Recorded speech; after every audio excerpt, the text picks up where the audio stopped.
Okay, you ready? Yes. All right. I would like to call the Baldwin City Council work session for April 8th to order, please. We have no old business. One item under new business. Ms. Woodmaster, do you want to lead us through discussion of House Bill 52 and House Bill 581, please? It's 92. I'm sorry. 92. Oh, Yes, this isn't fun. It is 92. That's I'm sure it was 90. that's my bad. I'm so sorry. It is 92. It is in your packet. We did provide House Bill 92 and 581 just for reference. Really, the only reason I wanted to bring this to your attention is because one, this is new. Lots of changes have happened with House Bill 581 and 92. But really, the most important matter tonight is that the counties are looking for an anticipated rollback rate for the assessment notice. So there's a couple of changes that were made in the legislation that required some things come off of the assessment notice and some things that have to be put on it, which it does ultimately give the cities a little bit more flexibility. Instead of you seeing whatever last year's millage rate was, you have the ability now on the county's assessment notice to put something anticipated, which wasn't an option before. So that's what's being introduced this year. However, actually, before I get there, I'll take you to it. On page 6 of House Bill 581, it talks about the items that have to appear on the annual notice. The assessment notice is not the bill. So there's two different descriptions in the legislation. One is the language that has to be on the bill, or the actual notice to the taxpayer. However, there are assessment notices that go out that is like hey, this is how much your appraisal is, and this is what we anticipate your taxes being, but it's not the bill. It's the big one that says this is not a bill. So that's what we're discussing tonight. On page 6, that it starts about 120, line 120. It talks about the items that are required to be on there. And the one in particular that is new is line item 135, the current year's estimated rollback rate. This is both city and county required. But we don't have a digest. So it's very difficult for us to anticipate a rollback rate without having to go through and anticipate what we feel like our digest will change based on our buildings, any new construction that has come, that it would be entering the digest this year, or any building permits that would have significantly changed a structure. So we could go through and find some of the things that we would anticipate, but there are some things that we don't catch every year, and we rely on the digest to set our millage rate, which is why we don't typically set our millage rate for the city until like August, September, October, because we typically get our digests the end of June, beginning of July from both counties. So the assessment notice comes out at the beginning of summer. So it presents a bit of a problem for us. I did, just as an example, on the PT 32.1 form that we certify every single year, there is in the middle of that document, there is the calculation for the rollback rate, and it's using all of the digest information. So without us having the digest information, well, we would be guessing, okay? What I will say is that based on this legislation and GMA's interpretation of it, we are not required to give them a rollback rate. We can say just leave the millage rate from last year, and when changes come up from the decision of the city council, then we can notify our constituency the same way that we always have. So we're not obligated to come up with a rate to submit to the county. We just need to let them know that we're not making any changes at this time. So I think Banks County right now is the only one that has asked for this information, and they want it by the 18th. So Monday night, the request from council will be, would you like for us to give them a rollback rate or let them know that it'll stay the same? So we're bringing it up tonight to make that determination. Do we need to go through that extra work and guess at what the anticipated rollback rate will be, or do we just let the county know that we will leave the millage rate as is? Does that make sense? I know that's a lot. We leave the millage rate as is on the document. On the assessment On the notice, document, yes, not that's correct. necessarily going forward. That's correct. So if I'm understanding this right, this is not about an impact to the taxpayer. This is just a report to. Okay, Yeah. okay. Exactly. Yeah, but I don't know how we would, I don't think we should be just guessing and being like, oh yeah, we just guess this. I think we just leave it. We already, I think. yeah, we already have to do all of that for the budget revenue, and it's an anticipated rate. We are conservative in that estimate, but we wouldn't have done that by the 18th of April. No, I can make it happen. Why does But- people want to know by April 18th? I don't understand. Because their notices, they have to like build their notice and get them out to the public. Mhm. And Banks County is always a little bit ahead of Yeah. Habersham County. It's always been that way. It could be the operating system that Banks County has Okay. that Habersham County is moving to. It's the WinGap system. Oh, finally? Mhm. Oh, good. Yeah, I think they're in. I could be wrong, but I think Habersham is in the year 2 phase of that agreement with that company to reassess all of our property and switch our systems over. Do we know what the other municipalities in Banks County, what their stance is on this? No, I have not reached out to any of them. No one replied to the email either. Not, or at least not replied at all. So I think they all looked at it and said, as soon as this request came out, there's a listserv that we have. I think Aaron has a listserv for city clerks. I have one for city managers. I think Stephanie, you might have one for mayors. I don't know if there's a council one.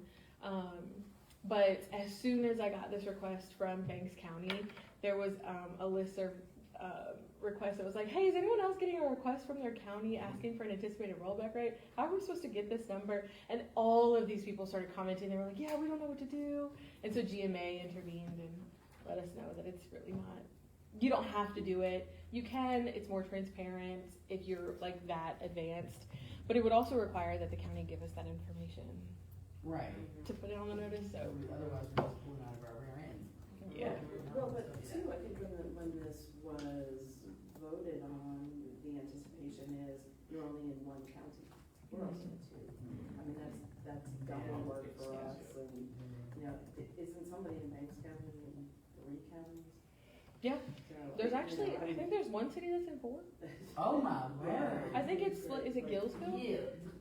Is it Gillsville? That sounds right. Because there's like a No library in way. one county, there's, So our situation's bad, but That's not as wild. bad as I that. have no But, idea. yeah, but I don't even, I think if we just go with last year's rate Yeah. Well, that's the information that we have. that's knowable. That we didn't. I mean, we can give them an estimate, and it would truly be an estimate. But then it will change as soon as we get the digest. We would have a final number that the public would be working off of. Okay. go ahead, I'm sorry. There's no consequence whatsoever. No, I mean, so we knew that this was going to happen, right? Yes. We knew that with House Bill 581, Yes.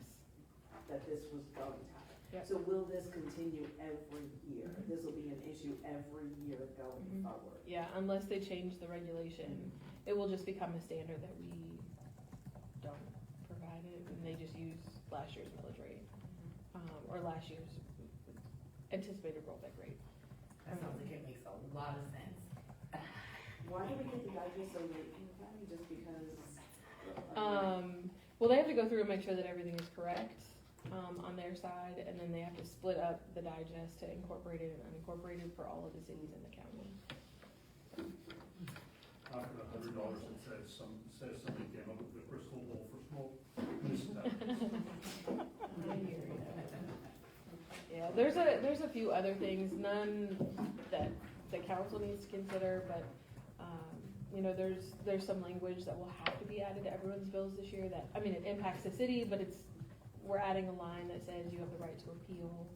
And there's some language in there that's required, but short of that, I think those are the biggest impacts for us. Obviously, we opted in to the homestead, or to the House Bill 5B1 homestead exemption. And so I think we talked about this a couple of months ago. We're looking at a $15,000 to $18,000 impact to our digest. Right. Right. So that's what it's Bless you. not, I mean, it's significant, but that's the impact of us opting into it. I'm still pretty confident on numbers. We did add, I went through and looked, we added 29 new homestead exemptions this year. So there was a lot of residents who took notice and That's good. they want to take advantage of that exemption. That's really good. And I think this is also, a good point to make in that having a good commercial or industrial, good portion of your tax digest to be commercial. I know people were yelling and hollering and screaming on Facebook about the new industrial park. Well, what people don't understand is that you're either gonna have the industrial growth or you're gonna have the residential growth. And if we're a bedroom community, the burden of the property tax is gonna be on homeowners rather than on commercial business, because they're not homesteaded. So the whole property assessments being capped like that doesn't apply to them. So it's their existence that helps us offset the property bill the property tax. And then the other thing on top of that is if the citizens don't pass the floss, then it's even better that we have the commercial tax base. So, I know like you can't have your cake and eat it too. Unfortunately, I think all of us would absolutely love to just pick everything up and move it back where it was a couple of decades ago, where there weren't as many people. But the fact of the matter is that people are being born every day. They're living longer than they used to. And I mean, even people who are just from here, the generational population of our few little counties here, is growing. Just even without people coming in from outside. So, yeah. I will say we do have a fairly balanced digest. We do. We're Thank just you. over half with residential. I haven't seen this year's, but I'd imagine But it's that's still gonna about the change same. in the next 10 years. We know because it's already been planned out. And so, commercial growth is gonna be really important for us. Yeah, we have a new building going in, the industrial park, Nice. the current one, not The what current was one, not the new one. anticipated. Yeah. We have one going in, I forget what it's gonna be, but it's like a spec building that'll Yeah. be leased out. Yeah. So that's being added to the digest, Mhm. most likely next year. The gas station on 365 is added to the digest this year. Great. Heads up. It does add up, yeah, absolutely. Yeah. Slow and steady. Okay. Any other comments on this item? I just wanted to know what were the big changes. I really hate that we go, all these counties and municipalities opted in to a bill just for like, oh, haha, just kidding, we're gonna go change this real quick. But we've already opted in, so what is it that you're changing that we now have to go back and explain to our constituents? Sure. The only significant changes that happened in this past legislative session is the opt-out extension. So Okay. we do have the ability to opt out of this until I believe it's 2027, Okay. May of 2027. It might When be. all this is gonna December. take place anyway, right? Well, this takes place now. Oh, well. You're talking about this homestead The exemption? assessment, well. All yeah. of this is, this is in effect May 1.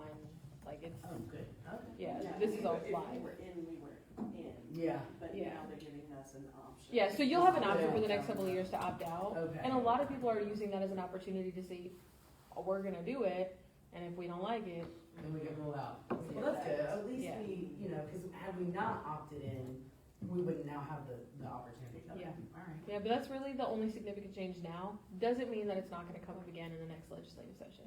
Because there's still things that they were trying to get done that didn't get done, so it could very well go back up. And we heard that from Victor Anderson, that this would be tweaked over the next No, couple of that's true, years. yeah. So that wasn't a surprise. Yeah, one of the things that I know, GMA was talking about is, What happens if there's deflation? Like what happens to that rate Yeah. for, so if you go back to the requirement, you know, that you have that base exemption and then whatever's floating on top of it, you can only charge at whatever rate of inflation there is.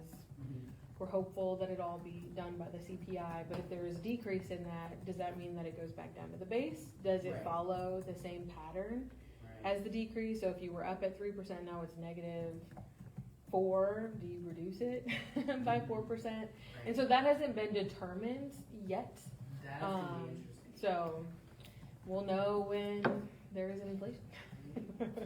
So that was one of the things that I was curious about, because I know, if I understand correctly, Habersham County, Jerry, you may actually know, Habersham County for a good long while, a good number of years, did not go in and assess properties. Was it like 5 years or even maybe even more? After 2008 crash, because properties were not, they were, right, they went, yeah, values went down. So they just didn't do the assessments, I think, if I believe, I remember They correctly. got way behind. And then they got way behind. Well, as a real estate agent, what I observed was that developers were not building after 2008 when everything crashed. So they didn't keep up with population that was still growing and being born. And then COVID happened, and then 3% interest rates went, so everybody qualified for so much housing, and there wasn't enough to go around. So the laws of supply and demand, if you've got a lot of people that are qualified to buy, and only a few houses, then that brought the property values up. So, and then they had to catch up. So everybody's like, oh wait, my property's 200% more now. That wasn't the government lining their pockets. It was just, unfortunately, the perfect storm, just like when it crashed. So, okay, well, that'd be good.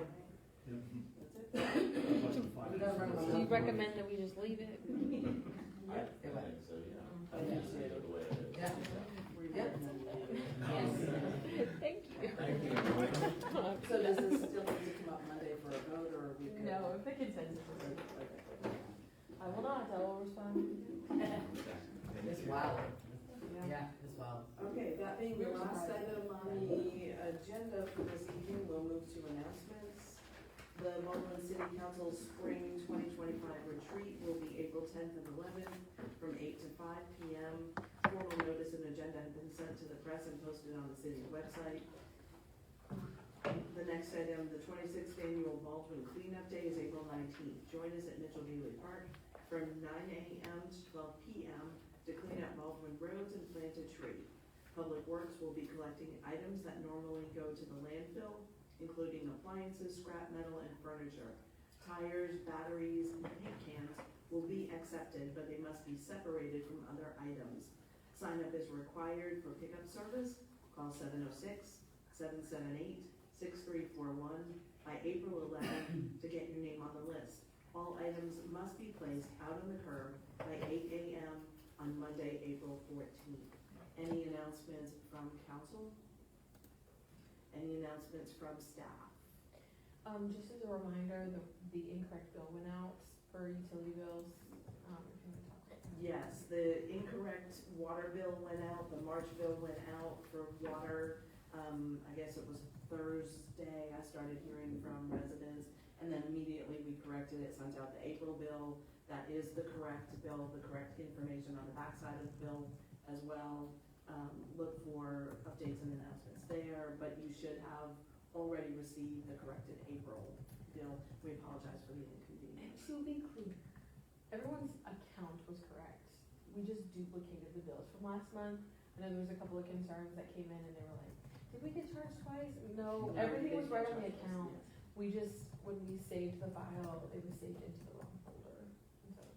Okay, that's what happened. But mistakes do happen. everyone's We're account humans. is correct. If you called up to City Hall at any point and, during that discrepancy, you were getting the correct total. If you were paying your bill on government window, you were also paying the correct total. The only difference was the actual physical bill was a duplication of the month prior. Yeah. So you can compare March's bill to April's bill, they are identical, but that is all that happened. mean, I've lived here for 30 years, I don't remember, not ever, 25 years, I don't remember that happening before, so. Yeah. And, just one thing about the water bills, there is email billing available. Emily and I spoke about that, a lot of people are not aware that they can call if they don't want the paper bill, they can have it sent electronically, and it saves the city money when that It does, occurs. yeah, it's great. Do we get email bill? We get paper bill. Oh, we signed up for. I don't check it, I just go log on and pay it. We are working on after Nancy and I spoke, I talked with utility, with accounts receivable, and John with social media. And we are working on a campaign to push that you can do that and also sign up for, Otter Track. It is coming, we've been working with the bank for almost a year now, so. No way. We're getting there, but that is coming, Slowly, surely, we're moving this to 20%. Right. Okay. Thank you. I need a motion to adjourn. I'll make that motion. I have a motion from Councilman Venter, do I have a second? Second. I have a second from Councilman Heath, all those in favor? Aye. Any opposed? Nope. Motion carries.